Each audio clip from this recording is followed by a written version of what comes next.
दोस्तों, भगवान शिव के जो रुद्र रूप हैं वो है काल भैरव।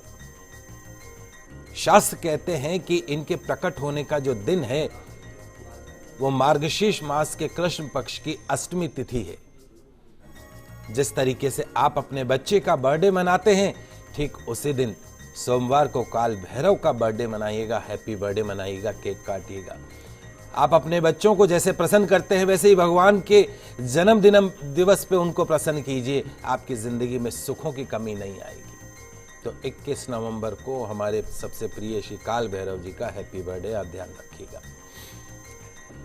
काल भैरव के विषय में मान्यता है कि ये कालों के भी काल हैं। जो मनुष्य इनकी भक्ति करता है उसे किसी प्रकार का भय नहीं सताता है, मृत्यु भी इनसे डरती है। शास्त्र कहते हैं कि जो व्यक्ति काल भैरव की आराधना करता है, भक्ति करता है, पूजा करता है, उसके पिछले जन्म के संचित इस जन्म के जाने अनजाने में किए गए पाप कर्म स्वतः ही दूर हो जाते हैं और मृत्यु के पश्चात काल भैरव के जो भक्त हैं उनको शिवलोक में स्थान प्राप्त होता है, भगवान शिव के चरणों में स्थान प्राप्त होता है। काल भैरव को काशी का स्वामी कहा जाता है। काशी के विषय में मान्यता यह है कि जिस व्यक्ति की मृत्यु काशी में होती है उसे यमदूत अपने साथ नहीं ले जा सकते, क्योंकि वहां पर यम का शासन नहीं चलता है। शिव पुराण कहता है कि काशी ही मात्र एक ऐसा स्थान है जहां मृत्यु पाने वाले को नरक में नहीं जाना पड़ता है, क्योंकि वहां पर यमराज का राज नहीं चलता है। वहां के जो स्वामी है वो है काल भैरव, श्री काल भैरव। काशी में मृत्यु पाने वाले को जो न्याय है, उसका जो हिसाब किताब है, वो यमराज नहीं करते हैं, वो काल भैरव करते हैं। और काल भैरव का तो न्याय यमराज के न्याय से भी हार्ड है, कठोर है। ये जो काल भैरव है, इनके हाथों में कोई गदा तलवार नहीं, एक सोटा है।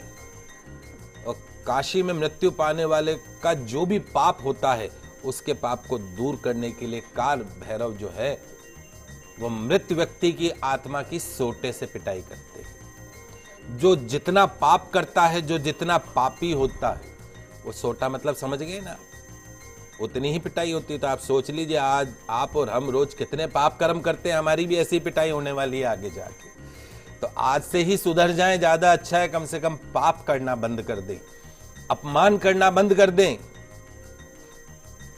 गलत काम करना बंद कर दें, नहीं तो सोटे से पिटाई होनी है, आज नहीं तो कल होनी है दोस्त। बचपन में स्कूल में मास्टर जी मारते, फिर पिताजी भी हाथ कई बार गलती मारते, और आगे भगवान मारेगा तो सही, मार तो खानी है, जीवन भर मार खानी है। तो पाप की सजा पाने के पश्चात आत्मा को पाप से मुक्ति मिल जाती है। उसके बाद में व्यक्ति को शिवलोक में स्थान मिल जाता है। तो मार्गशीर्ष मास के कृष्ण पक्ष की अष्टमी तिथि से प्रारंभ करके प्रत्येक मास के कृष्ण पक्ष की प्रदोष व्यापनी अष्टमी तिथि के दिन भगवान श्री काल भैरव की पूजा करना, दर्शन करना, व्रत करना, निश्चित तौर पे गंभीर से गंभीर संकटों से मुक्ति मिलती है। कार्य सिद्धि का मार्ग प्रशस्त होता है। पंचांगों में इस अष्टमी को कालाष्टमी के नाम से भी प्रकाशित किया जाता है।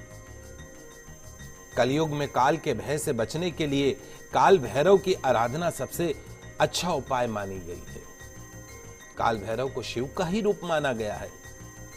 काल भैरव की पूजा करने वाले व्यक्ति को किसी प्रकार का डर नहीं सताता है। भूत प्रेत पिशाच उसके ऊपर कोई असर नहीं डाल सकते हैं। शास्त्र में भगवान शिव के दो स्वरूप बताए गए हैं। एक स्वरूप में महादेव अपने भक्तों को अभय देने वाले विश्वेश्वर स्वरूप हैं, वहीं दूसरे स्वरूप में भगवान शिव दुष्टों को दंड देने वाले काल भैरव के स्वरूप में विद्यमान है। शिव जी का जो विश्वेश्वर स्वरूप अत्यंत सौम्य है, शांत है, भक्तों को सुख शांति समृद्धि प्रदान करता है। वहीं भैरव स्वरूप जो है वो रुद्र रूप है, भयानक विकराल रूप है। जो भैरव भक्ति करता हो, किसी प्रकार का डर, किसी प्रकार का संकट उसको छू भी नहीं सकता, उसको परेशान भी नहीं कर सकता है। तो यह है श्री काल भैरव की महिमा।